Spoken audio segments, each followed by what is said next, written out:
For decades, historically black neighborhoods in America served as cultural, economic, and social epicenters for black communities. From the bustling streets of Harlem in New York to the rich jazz heritage of New Orleans' Treme, these neighborhoods thrived despite systematic challenges. But today, many of these once vibrant enclaves have been all but erased, or at least their lights have been dimmed down dramatically. But why, might you ask? Well, let's talk about it. Hi, my name's Jarrett, and I talk about the who's, whys, and how's of black culture in America. Because black culture is just so interesting to me. So if you find it as interesting as I do, make sure you subscribe and join me on fascinating discussions every week. Today we'll look at 4 historical black neighborhoods around the country. Let's start out on the East Coast in Harlem. Who hasn't heard about all the great things that came out of Harlem? Harlem emerged as the heart of the black culture in the early 20th century, particularly during the Harlem Renaissance of the 1920s and 30s. This era saw an explosion of black literature, music, and intellectual thought, with figures like Langston Hughes and Zora Neale Hurston shaping America's culture. Harlem's thriving nightlife attracted both black and white patrons, with jazz clubs like the Cotton Club and the Apollo Theater hosting legendary performers. However, after the mid-20th century, Harlem faced economic decline, crime, and devastation, as manufacturing jobs that sustained the community all but washed up. By the 1970s and 80s, the neighborhood was struggling with poverty, high crime rates, and drug epidemics. I mean, who doesn't remember movies like New Jack City? Sit your $5 down before I make change. Despite these challenges, Harlem remained a stronghold of black culture and activism. Today, Harlem is a mix of historic black culture and rapid gentrification. Between 2000 and 2020, the black population of central Harlem decreased from 77% to about 54%, while the white population increased significantly. Rising property values and an influx of wealthier residents have pushed out many longtime black families. Efforts to preserve Harlem's black identity, such as the protection of the Apollo Theater and Harlem's black-owned businesses, continue to be a priority for activists and community leaders. Greenwood in Tulsa, Oklahoma. Greenwood, also known as the famous Black Wall Street, was one of the most prosperous black communities in America in the early 1900s. By 1921, the neighborhood boasted over 600 black-owned businesses, including banks, hotels, movie theaters, and newspapers. It was, and actually still is, a symbol of black self-sufficiency and economic power in a deeply segregated America. However, this prosperity was violently destroyed in the Tulsa Race Massacre of 1921. White mobs, enraged by false accusations against a black man, looted and burned Greenwood to the ground, killing an estimated 300 black residents and leaving thousands homeless. The destruction wiped out decades of black wealth in a matter of hours. In recent years, Tulsa has made attempts to acknowledge and rectify this dark history.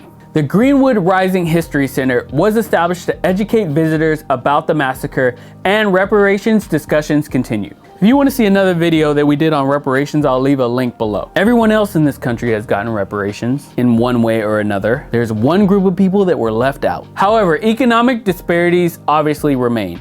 While the area has seen redevelopment, much of the land once owned by black families has been taken over by new developments, and few black businesses have been able to reclaim their former prominence. The median income for black residents in Tulsa remains significantly lower than that of white residents, highlighting ongoing racial economic disparities. Brownsville, Chicago.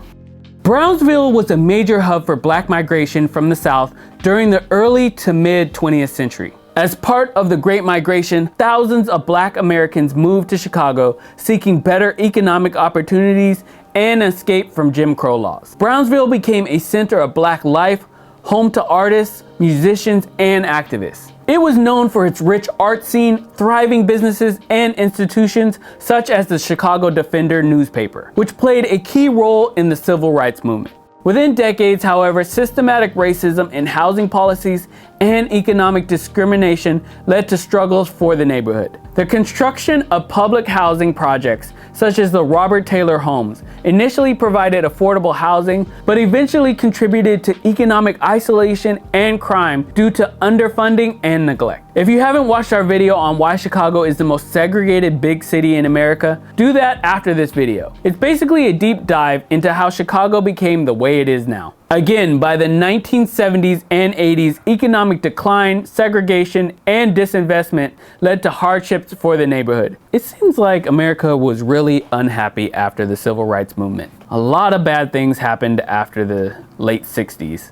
So into the 70s and 80s, it seems like they went through black communities and tore them apart even more. Let us know if you think we should make maybe a short documentary on that. Today, Brownsville is experiencing a mix of revitalization and gentrification. While efforts have been made to promote black business development and historic preservation, rising real estate prices threaten to displace longtime residents. The median home price in Brownsville has increased significantly, making it difficult for some black families to remain in the area. Treme, New Orleans.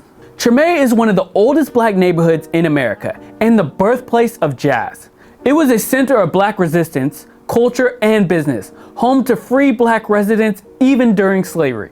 With institutions like the St. Augustine Church and Congo Square serving as spaces for black worship and cultural expression. However, the construction of the I-10 highway through the neighborhood in the mid-20th century devastated its economy, cutting the community in half and leading to the destruction of black-owned businesses. Further damage came after Hurricane Katrina in 2005, when many black residents were displaced by redevelopment efforts. Many homes were left abandoned, and post-storm policies made it difficult for black residents to return.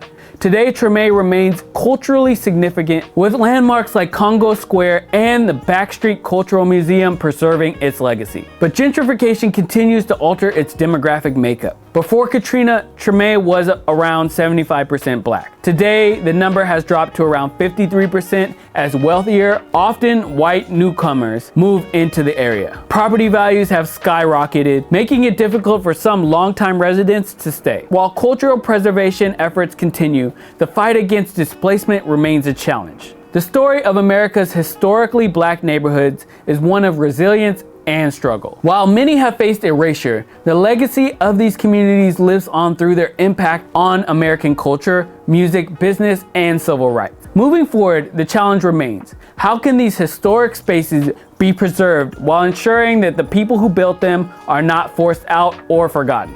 As cities continue to evolve, it is essential to protect black cultural landmarks, support black home ownership, and invest in policies that prevent displacement. So that's all I have for you today.